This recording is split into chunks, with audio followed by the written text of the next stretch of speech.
Sir ఆఖరిగా ఒక ప్రశ్న, అంటే ప్రశ్న కాదు, మీరు ఇచ్చే సందేశం లాంటిది.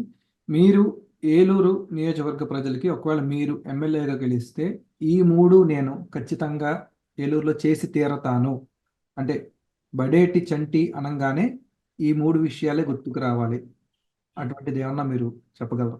Top three.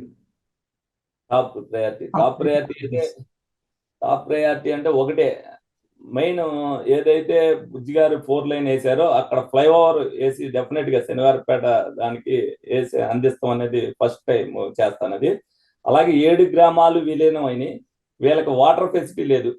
ఈ 7 గ్రామాలు ఏదైతే విలీనం అయినాయో ఈ 7 గ్రామాలకి కూడా వాటర్కి ఇబ్బంది లేకోకుండా, ఏ ఒక్కడో కూడా ఫలానా దానికి ఇబ్బంది వాటర్ లేదు అని అనకూడదు అనే ఉద్దేశంతో డెఫినెట్ గా ఆ వాటర్ సదుపాయం అనేది డెఫినెట్ గా కల్పించి పెడతా.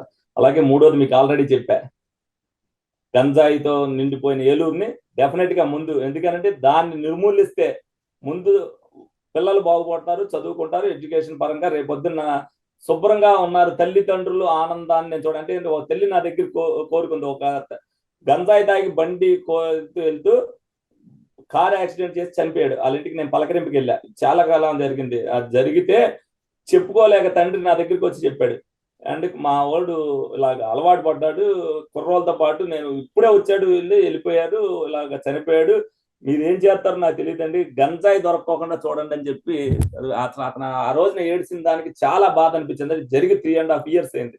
దానివల్ల ఇంకా పెరిగిపోయినాయి, దానివల్ల గొడవలు జరిగినాయి, 2 మంది చనిపోవడం జరిగింది. డెఫినెట్ గా అది ఎందుకంటే సమాజానికి ఉపయోగపడే పని, నాకు ఆత్మసంతృప్తి కూడా ఉండాలి అని అంటే దాన్ని నిర్మూలించవలసిన బాధ్యత మన మీద ఉంది. ఎందుకంటే దానివల్ల అనేక రేపొద్దున్న కారణాలు అవుతాయి. ఒక తండ్రిని కూడా ఆ గంజాయి మధ్యలో తండ్రిని కూడా చంపేసే పరిస్థితులు, అలాగే కొంతమంది ఆడవాళ్ళని ఏ విధంగా చేస్తున్నారని మనం చూస్తున్నాం. ఆ డ్రగ్స్ మధ్యలో వాళ్ళకి తెలియదు, అది వాళ్ళకి వాయా వరుసలు కూడా తెలియని పరిస్థితులు ఉంటాయి.